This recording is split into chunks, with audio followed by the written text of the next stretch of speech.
नमस्कार, मी सागर चव्हाण आणि तुमचं स्वागत करतोय आपल्या शौर्य ई अकॅडमी या युट्यूब चॅनलवरती. कॉम्पिटेटिव्ह एक्झामच्या दृष्टीने जे काय महत्वाचे टॉपिक्स असतील ते या युट्यूब चॅनलवरती कव्हर करण्याचा आपण प्रयत्न करणार आहोत. आजचा आपला विषय असणार आहे काळ काम वेग, म्हणजेच की टाइम, वर्क आणि स्पीड. तर यामध्ये ही सगळी उदाहरणं काळ काम वेगची व्यस्त प्रकारची असतात. म्हणजे एका ठिकाणी समजा मजूर दिला असेल, काम दिला असेल आणि तास दिलेले असतील, किती तासात ते पूर्ण करतात. तर दुसऱ्या बाजूला या आधी वस्तू एखादा पार्ट जो आहे तो कट केलेला असेल, समजा मजूर नसेल, आपल्याला मजूर काढायचे असतील, हे काम करण्यासाठी एवढ्या तासामध्ये किती मजूर लागतील, किंवा हे काम करण्यासाठी एवढे मजूर आणि एवढे तास असताना काम किती वेळात पूर्ण होईल, हे आपल्याला त्या ठिकाणी काढायचं असेल. समजा या एक्झाम्पल मध्ये आपण समजून चालू की आपल्याला मजूर काढायचे, तर मजुराला आपण एक्स मानायचं, काम आणि तास. तर ही व्यस्त प्रकारची उदाहरणं असतात. आपण उदाहरणाच्या दृष्टीतून किंवा उदाहरणाच्या माध्यमातून शिकायचा प्रयत्न करू. पहिलं उदाहरण आपण घेतोय आता. तर पहिल्या उदाहरणामध्ये आपण पाहूयात की 25 मजूर 5 तास काम करून एक काम 30 दिवसात संपवतात. आणि आपल्याला विचारलंय काय काढण्यासाठी की 15 मजूर 10 तास काम करून तेच काम किती दिवसात संपवतात. म्हणजे 25 मजुरांनी 5 दिवस काम करून 30 दिवसात संपवलं असेल, तर 15 मजुरांनी 10 तास काम करून तेच काम किती दिवसात संपवलं असेल, आपल्याला त्याचं उत्तर काढायचं आहे. 25 मजूर 5 तास काम करतात आणि 30 दिवसामध्ये ते काम संपवतात. आता इथं मजूर, तास आणि काम किती दिवसात संपवतात, दिवस म्हणू शकतो किंवा काम म्हणू शकतो. तर या व्यस्त प्रकारच्या गणितामध्ये इकडे देखील तसंच असतं, मजूर, तास आणि काम किती दिवसात होईल. त्याच प्रकारे इथे देखील बघा की 15 मजुराच्या ठिकाणी मजूर आलेला आहे, 10 तास काम करून 10 तास काम करून तेच काम किती दिवसात संपवतात. मग तेच काम किती दिवसात संपवतात, काम आपल्याला माहिती नाहीये, त्यामुळं आपण नुसतं काम लिहून घेऊ आणि त्याला एक्स असं संबोधू. ठीक आहे. यानंतर तुम्हाला माहितीच आहे, हे 15 आणि 10 पण या ठिकाणी घेऊन भागाकारामध्ये घेऊ शकतो. तर 25 गुणिले 5 गुणिले 30 भागिले हे 15 इथे येतील, 15 गुणिले 10. इथपर्यंत समजलं असेल मित्रांनो. जर समजलं असेल तर स्किप करा, तरी पण परत एकदा सांगतोय. 25 गुणिले 5, 25 मजूर 5 तास काम करून एक काम 30 दिवसात संपवतात. तर तेच काम 15 मजूर 10 तास काम करून किती दिवसात संपवतील. तर याचं उत्तर आपल्याला काढायचं, म्हणजे काम किती दिवसात पूर्ण होणार त्याचं उत्तर काढणार आहे आपण पूर्णपणे लिहून घेतलं आणि या ठिकाणी पुन्हा लिहून घेतल्यानंतर हे 15 आणि 10 आपण भागाकारामध्ये लिहिलं. आता याचा भागाकार करूया. या शून्याला आपण हे शून्य घालवू शकतो, शून्याला शून्य गेला, 5 एके 5, 5 त्रिक 15, 3 आलं, वरती 3 आहे, 3 ला 3 आपण काटछाट करू शकतो, 3 एके 3, 3 एके 3. छेदामध्ये काही राहिलं नाही, त्यामुळे उत्तर येईल 25. तर 15 मजूर 10 तास काम करून तेच काम किती दिवसात पूर्ण करतील, तर 25 दिवसामध्ये पूर्ण करतील. म्हणजे एक्स ची व्हॅल्यू जी आहे ते 25 आलेली आहे. आणि ऑप्शन मध्ये देखील दुसऱ्या क्रमांकावर, म्हणजे बी या क्रमांकावरती आपलं उत्तर आहे.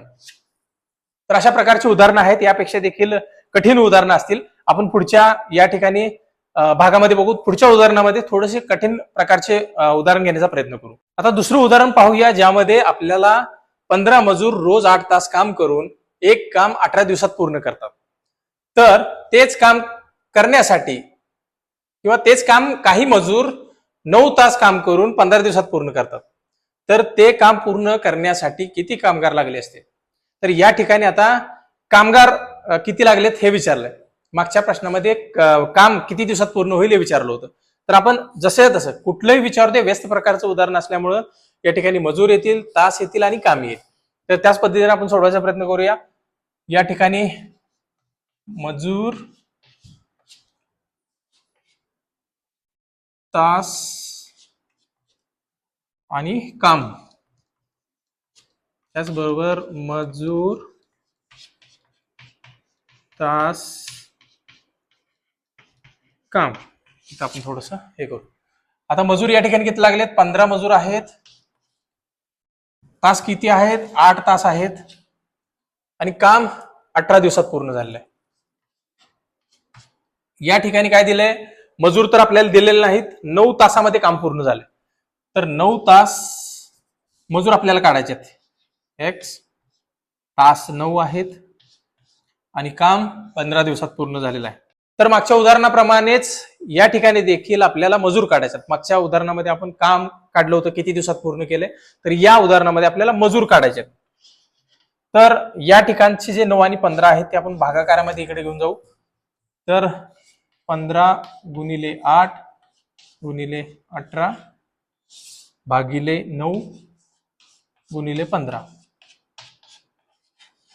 तर या ठिकाणी आपण हे सोडवून घेऊ. 9 एके 9, 9 ने भाग जातो 18ला, 9 दुने 18, 15 एके 15, 15 एके 15. भागाचा प्रश्न मिटलेला आहे. छेदस्थानी आपल्याला 1 आलेला आहे, त्यामुळे वरती आता गुणाकार केला तर चालेल. 8 गुणिले 2 16. तर हेच काम 9 तास काम करून 15 दिवसात कुणी पूर्ण केलं असेल तर ते 16 कामगारांनी पूर्ण केलेलं आहे. त्यामुळे उत्तर हे सी येईल. आता याच्यापेक्षा कठीण उदाहरण आपण पाहूया. आता वळूयात तिसऱ्या प्रश्नाकडे. या प्रश्नामध्ये 10 मजूर रोज 8 तास काम करून एक काम 15 दिवसात पूर्ण करतात. तर त्याच्या दुप्पट काम 15 मजूर रोज 10 तास काम करून किती दिवसात पूर्ण करतील? आता दुप्पट विचारले. आता कुठल्या कामाचे दुप्पट विचारले? पहिल्या ज्या 10 मजुरांनी 8 तास काम करून 15 दिवसात काम केलेलं आहे त्याच्या दुप्पट काम करायचं आहे आपल्याला. तर ते किती दिवसात पूर्ण करतील? 15 मजूर 10 तासामध्ये. तर हे विचारलेलं आहे. कधी कधी विचारलं जाईल 5 पट किंवा अर्धे किंवा 1.5 पट. अशा पद्धतीने देखील तुम्हाला प्रश्न विचारले जातील. घाबरण्याचं कोणतेही कारण नाही. या ठिकाणी हे एकदम सोप्या पद्धतीचं उदाहरण आहे. आता विचारलंय काय की या कामाच्या म्हणजे 10 मजूर रोज 8 तास काम करून एक काम 15 दिवसात पूर्ण करतात. तर तसंच लिहून घ्यायचं. 10 मजूर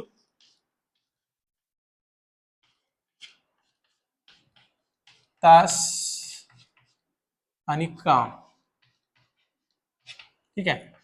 पुढे पण तसंच लिहून घ्या. मजूर तास आणि काम. या ठिकाणी मजूर आपल्याला मिळालेले आहेत 10 तास आहे, 10 मजूर आहेत. काम 8 तासाचं आहे आणि पूर्ण किती दिवसात केलेलं आहे? तर 15 दिवसामध्ये केलेलं आहे. या ठिकाणी काय मजूर दिलेले आहेत का आपल्याला? मजूर 15 मजूर. तर 15 मजूर या ठिकाणी दिलेले आहेत. काम किती वेळात करतायत? तर 10 तासामध्ये 10 तास काम करतायत. आणि किती दिवसात पूर्ण करतील तर ते आपल्याला काढायचं आहे, म्हणून त्याला एक्स मानू. आता या ठिकाणी या प्रश्नामध्ये हे मजूर या कामाच्या दुप्पट काम करतील. ते किती दिवसात काम करणार आहेत हे आपल्याला काढायचं. म्हणजे कुणाच्या दुप्पट करायचंय काम? तर याच्या दुप्पट करायचंय. म्हणून याच्या आधी आपण याला कंस करू आणि 2 लिहू. जिथे कंस येतो तिथे डायरेक्ट गुणाकार होतो. आपण डायरेक्ट गुणाकार करू शकतो किंवा हा कंस काढून आपण त्या ठिकाणी डायरेक्ट लिहू शकतो. 10 गुणिले 8 गुणिले 15, 15 गुणिले 10 आणि होणार काम. आता हे 2 कुठलं आलं? तर दुप्पट विचारलेली रक्कम, दुप्पट विचारलेलं काम, म्हणून हे 2. तर हे समजून जाईल आपल्याला. या ठिकाणी नेहमीप्रमाणे आपण ही संख्या आपण भागाकारामध्ये घेऊया. डायरेक्ट करतोय मी सध्या. 15 गुणिले 10.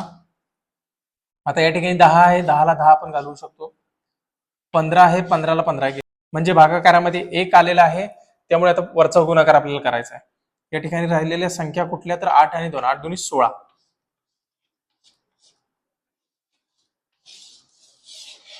म्हणजे या कामाच्या दुप्पट 10 मजूर रोज 8 तास काम करून एक काम 15 दिवसात पूर्ण करतात. तर याच कामाच्या दुप्पट काम 15 मजूर रोज 10 तास काम करून 16 दिवसात पूर्ण करतील. हेच उदाहरण वेगळ्या पद्धतीने सोडवण्याचा प्रयत्न करू आपण.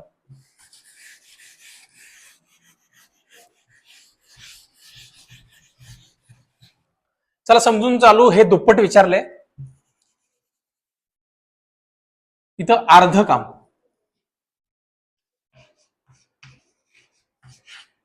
अर्धे काम समजून चला. हे देखील त्याच पद्धतीने सोडवायचं आपल्याला. जसं मजूर आपण लिहून घेतले 10, त्या ठिकाणी तास 8 आणि काम किती दिवसात पूर्ण केले तर 15 दिवसात पूर्ण केलेलं आहे. परत दुसऱ्या भागामध्ये 15 मजूर रोज 10 तास काम करतात आणि काम आपल्याला काढायचं आहे. आता इथं विचारले अर्ध काम, तर आपण गुणाकारामध्ये डायरेक्ट 1/2 करू शकतो किंवा याच्या भागाकारामध्ये थेट आपण 2 लिहू शकतो.